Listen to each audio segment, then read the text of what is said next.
the Daily Brad Devotions. Today's reflection with Pastor Jeff To Eliscopides. God be all the glory, Charlene and Sally. Praise God. Salamat, Panginoon. Thank you, Chicago Cubs. Pastor Jeff Eliscopides. Morning, Pastor! Chicago Cubs. Morning. Magandang umaga. Morning, Mukhang Chad. ano Morning, Ed. Ito ang tinatawag nating woke up like this look, ano? Yeah. Sinong Di pa balikbayan? naghilamos. Hindi pa daw siya naghihilamos. Thank you, Pastor! 8:29, nakita mo naman. Oo naman. Oo. Ano naman, Ted? Ganyan talaga buhay. Pupuyat-puyat minsan. Ano Morning. puyat ka kagabi, Pastor? Oo, may small group Ate Grace mo dito sa bahay. So, in-entertain ko yung mga husbands. Oo, oo. So, Napuyat si kinantahan ko Pastor. lang sila para magsialis Anong na. oras ba ang puyat na sa'yo? Kasi kay Ted Philo ng alas 8, puyat na siya noon. Wala pa naman ako sa edad na gano'n. So, Grabe ka naman, pareho kami dito. Itatay kaming dalawa eh. diba? Grabe. 11. Ay, oo nga. Pag Medyo 11, late. wala na. Kuyat. Oo nga, medyo late. Medyo late na. Pero okay lang, Pastor, ang mahalaga. Kahit puyat ka, nandito ka pa rin para sa ating mga kapatid na nakaantabay. Dito nga sa magandang balita na hatid mo. Well, alam ko, naganda yung sinabi mo na yan dahil hindi tayo nagsasawa ipamahagi ang salita ng Diyos. Brad Ted, ang ganda sinabi mo sa World Health Organization na statistics about loneliness.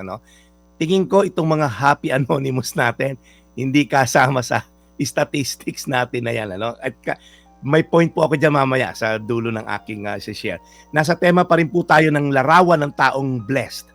Pinagpala, ika nga. Paano ba natin malalaman? Sa dami ba ng sasakyan? Sa suot bang bag o relo? Sa bahay ba? Nakamansyon ba siya o simpleng bahay?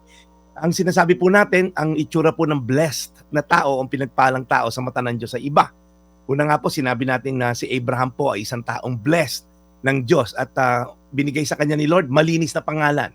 So pinag-usapan natin yan na ang mas mainam pang malinis na pangalan kaysa pilak at ginto. Kahapon pinag-usapan natin, kaakibat ng blessing ni Lord ay protection laban sa mga gawa ng masasama.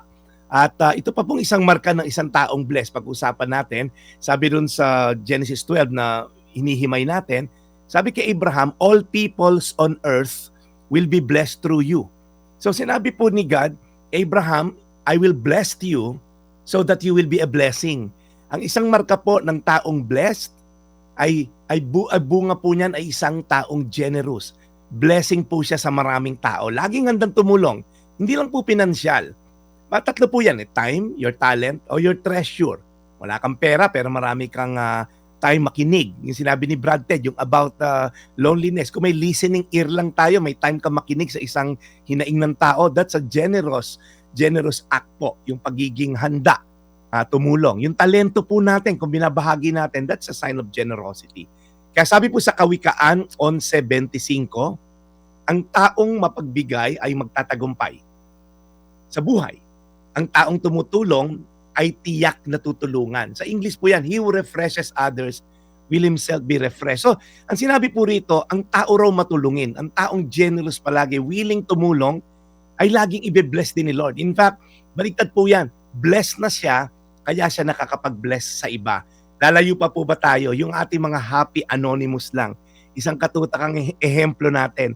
Bakit sa araw-araw na ginawa ng Diyos, itong sila happy seniors, happy kuya, happy pretty bee, happy kasambahay, happy attorney, happy dentist, bakit po sila hindi nagsasawang tumulong in terms of their excess financially? Ito po sikreto nila. Alam nila na sila ay steward lamang, tagapangalaga. Pagka tinreat mo ang sarili mo as owner, ikaw may-ari, ikaw may kagagawan, kaya ka yumaman o may excess, hindi ka tutulong. Kasi isipin mo, baka maubusan, baka mawala. Pero ang taong may steward mentality, iniisip nila, Lord, pinadaan mo lang to sa akin. Gagamitin ko rin to sa pangsarili ko, pagkain and all. Pero yung sobra, ipamimigay ko to.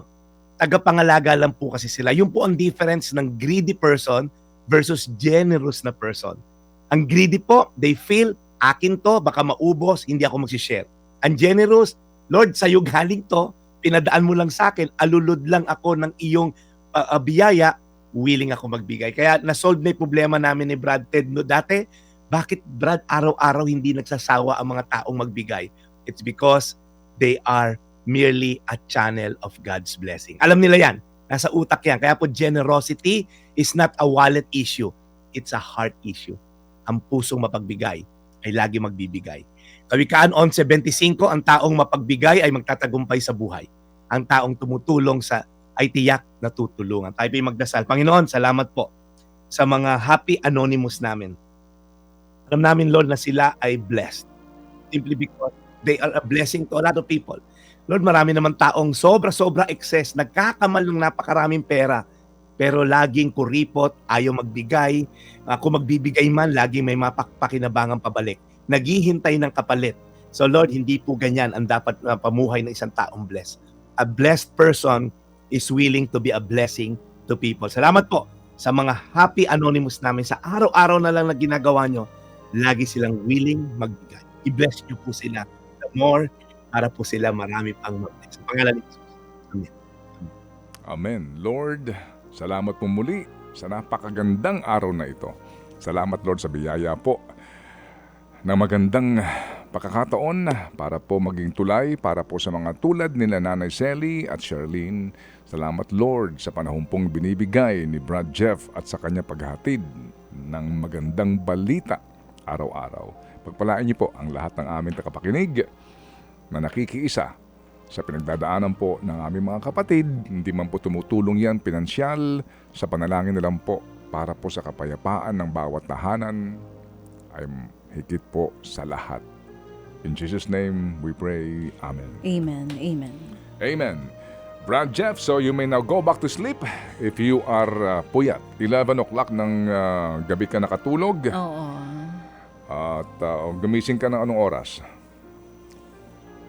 6:30. Yeah. Oo. Aba?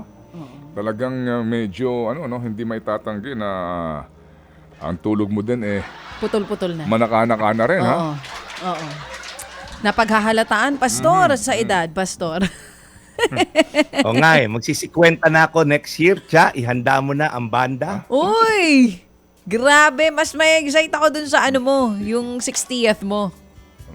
Magsi-50 ka pa lang ba? Ay, ang sama. Hindi nga, Pastor. Totoo nga.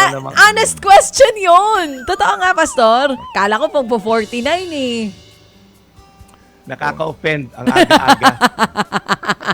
Salamat kayo. Bakit? Oo nga. Oo, na magsi-50. Kasi yung iba nga, hindi umabot 50. Ako kasi pa-iba-ibang Oo edad nga. ko eh. Tama.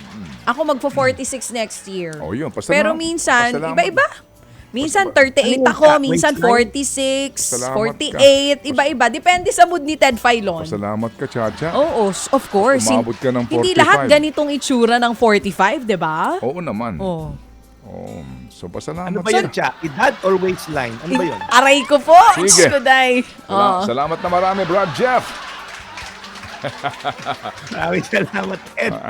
Ito po yung Daily Brad, your daily dose of inspiration. God bless po. And Thank serving the you. people, Brad Jeff Elisco Pides. Ted Filon at DJ Chacha. Ngayon, nasa Radyo 5, 92.3 News FM. Monday to Friday, 6 to 10 a.m.